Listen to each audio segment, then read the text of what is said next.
రాముడి చుట్టూ తీవ్రమైన మాటల యుద్ధం. ఓట్ల బిచ్చగాళ్లు మీరంటూ కాంగ్రెస్ బీజేపీ విమర్శలు సంధించుకుంటున్నారు. రాముడి పేరుతో ఓట్లడిగేది బీజేపీ అంటున్నారు పీసీసీ చీఫ్. టోపీలు పెట్టి డ్రామాలనేది మీరంటూ బండి సంజయ్ దీనికి కౌంటర్ ఇచ్చారు. బీజేపీలో రాముడికి సభ్యత్వం ఎప్పుడిచ్చారంటూ మహేష్ గౌడ్ ప్రశ్నిస్తున్నారు. మాది దేవుళ్ల పార్టీ అంటూ అటాక్ చేశారు బండి. రాముడు హనుమంతుడు బీజేపీ జాగీరా అంటున్నారు మహేష్ గౌడ్. మతం పేరుతో రాజకీయం చేసేది కాంగ్రెస్ అంటూ కౌంటర్ ఇచ్చారు బండి. మేము రాముడి భక్తులమే, దేవుడి పేరుతో ఓట్లు అడగమన్నారు మహేష్ గౌడ్.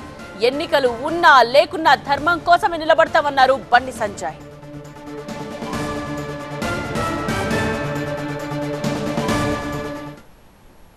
ఎంతో కొంత అక్కడక్కడ పచ్చగడ్డి మోసినట్టు ఉన్నదెవరు?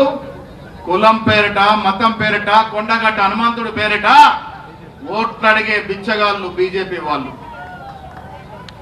ఓట్లడిగే బిచ్చగాళ్ళ కాదా? దేవుడి పేరు మీద కొండగట్టు హనుమంతుడికి నేను భక్తుంది, మీరు కాదా? మనం ఎప్పుడైనా కొండగట్టు పేరు మీద ఓట్లు అడిగినామా? శ్రీరామచంద్రుడి పేరు ఓట్లు అడిగినావా? ఏమని ఓట్లు అడుగుతాం?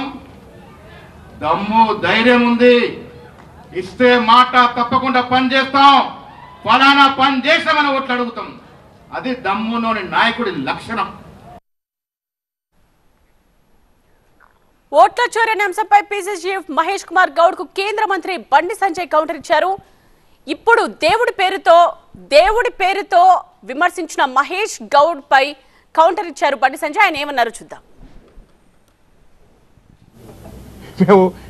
మేము దేవుడిని నమ్ముకున్నామా? దేవుల పార్టీ, అది దేవుల పార్టీ. ఎన్నికలు ఉన్నా లేకుండా ధర్మం కోసం, సనాతన ధర్మం కోసం, సనాతన ధర్మం కాపాడడం కోసం, హిందూ ధర్మ పరిరక్షణ కోసం, హిందూ సమాజం కోసం కష్టపడి పనిచేసే పార్టీ భారతీయ జనతా పార్టీ.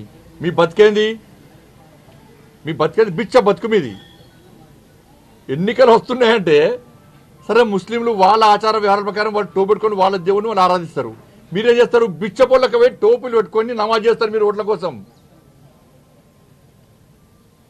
ఓట్లు వచ్చినాయంటే ఇఫ్తార్ విందులు చేసేది మీరు, నటించడు జీవించేది మీరు, టోపులు పెట్టుకొని నమాజ్ చేసేది మీరు.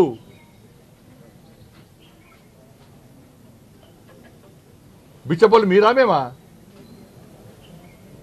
సనాతన ధర్మం కోసము, హిందూ ధర్మ పరిరక్షణ కోసము చేయడం భిక్షమే అయితే, అరే హిందూ ఓట్ బ్యాంక్ ద్వారా గెలిచానని చెప్పి మళ్ళీ చెప్తున్నా, బాగా చెప్తున్నా. కరీంనగర్ పార్లమెంట్ సభ్యునిగా హిందూ ఓట్ బ్యాంక్ ద్వారా గెలిచినా, ఎస్ పక్కా గెలిచినా, గల్లా ఎగరేసుకొని చెప్తా నేను.